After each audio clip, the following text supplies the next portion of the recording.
Adam Gaddan, le soi-disant Al-Qaïda américain, qui s'est autoproclamé le spécialiste média pour Al-Qaïda, qui a aidé à produire beaucoup de ces soi-disant vidéos d'Al-Qaïda sur Internet. Ça a contribué à la haine des musulmans, tout ça, parce qu'il montre qu'Al-Qaïda est méchante, que les musulmans sont méchants. Should you fail to comply in full, we will deem it sufficient justification to continue to fight and kill Americans. Et puis on a finalement découvert que le véritable nom d'Adam Gaddan était Adam Perlman, qui n'était pas non seulement juif, mais aussi le petit-fils d'un membre du conseil de l'Anti-Defamation League. Si vous avez suivi l'histoire, l'Anti-Defamation League, vous découvrez qu'ils ont été impliqués dans le soutien, sous des couvertures de beaucoup de soi-disant mouvements américains nazis.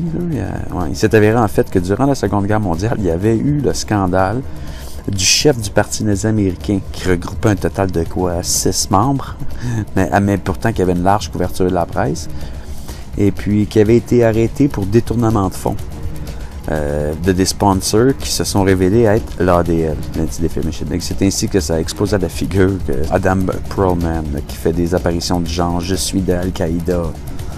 Regardez, j'ai un turban sur la tête, je suis un musulman effrayant. Haïssez-moi, craignez-moi. Bien sûr, on rit déjà de lui parce que nous savons qui il est, tu sais. OK.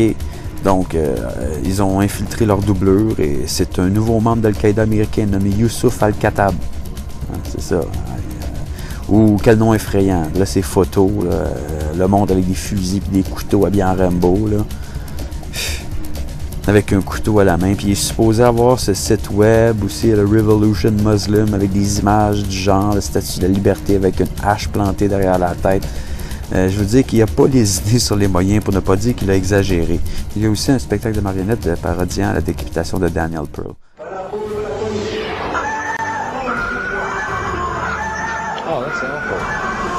Ça ressemble plus à un film de série B, là, mais bon. Donc, il s'est avéré que c'est un autre faux. Imaginez-vous, son véritable nom, c'est Joseph Cohen.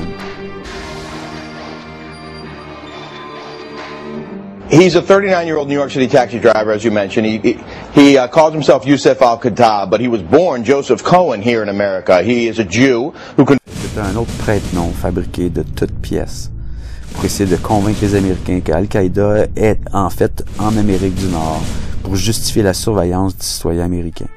Lire leurs messages personnels, leur email, leur appel téléphonique, c'est ça, parce qu'on sait pas, hein, avec Al-Qaïda aux États-Unis, ce n'est pas un faux, il est là, il essaie de créer un ennemi qui en fait n'existe pas. C'est toujours ça, dans le but de justifier un régime totalitaire aux États-Unis, au Canada, puis éventuellement en Europe, et les encourager à aller attaquer avant qu'ils nous tuent. C'est ça, ils sont à nos portes, nous devons aller les bombarder, ayez peur. Ces satanés musulmans, parce qu'ils essaient d'infiltrer dans notre pays, puis ils enlèvent les marques de coussins qui sont à cause du réchauffement climatique.